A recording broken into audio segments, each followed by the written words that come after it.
So we arrived in July or August of 2001. In December 2001, my wife was diagnosed with Hodgkin's lymphoma.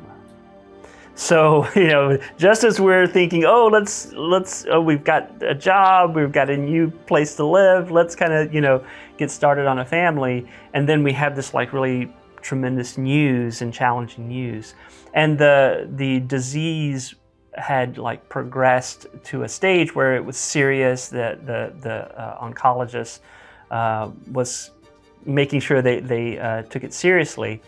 But the oncologist, when they first met with us, said, look, 95% of the people, one chemo treatment and it's done. This is one of the best cancers that you can have, this is an easy one, don't worry too much about it.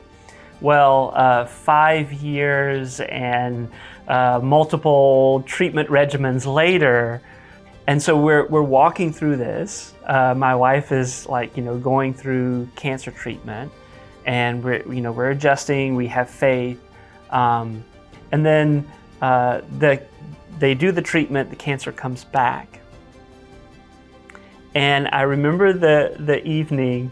We were coming to Wednesday night church. Then Pastor Sharon preached that night on Daniel's attitude when he went to the lion's den. And so that message really hit home, where okay, we're going through this very difficult time, but what's our attitude as we go through difficult circumstances? Do we really have faith in God? Are we trusting Him? Or are we kind of negative about it in our own minds? So after that service, Sarah was like, okay, I need to put aside my pride. I need to, we do have faith in the Lord. She will be healed. She goes back into treatment. It fails again, right? And in fact, the doctors had kind of run out of options. There was still one spot of cancer that was not treatable. And it was in such a position they couldn't treat it with radiation. It was behind her heart. So if you want a message from God, when He says the doctors are done, there's nothing more they can do, and you have one spot of cancer and it's on your heart, that will change your viewpoint of sickness and disease and illness.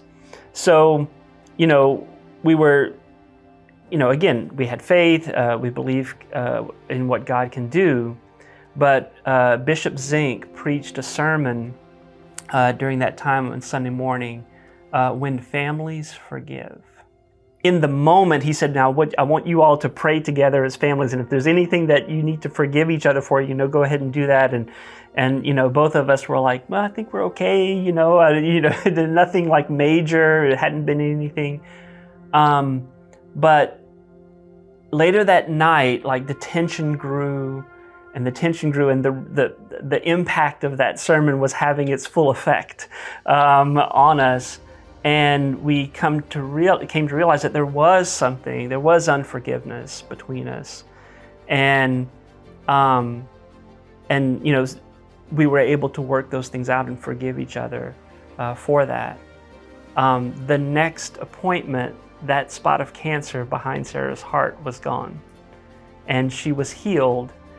And since that day has, been free of cancer. Several months after that, prophetic ministers had come over, and he said, okay, here's what I want you to do.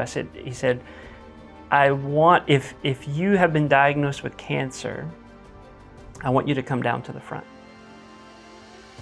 And I was excited because my wife had been healed of cancer, and I'm like, yeah, she's not going down to the front, right?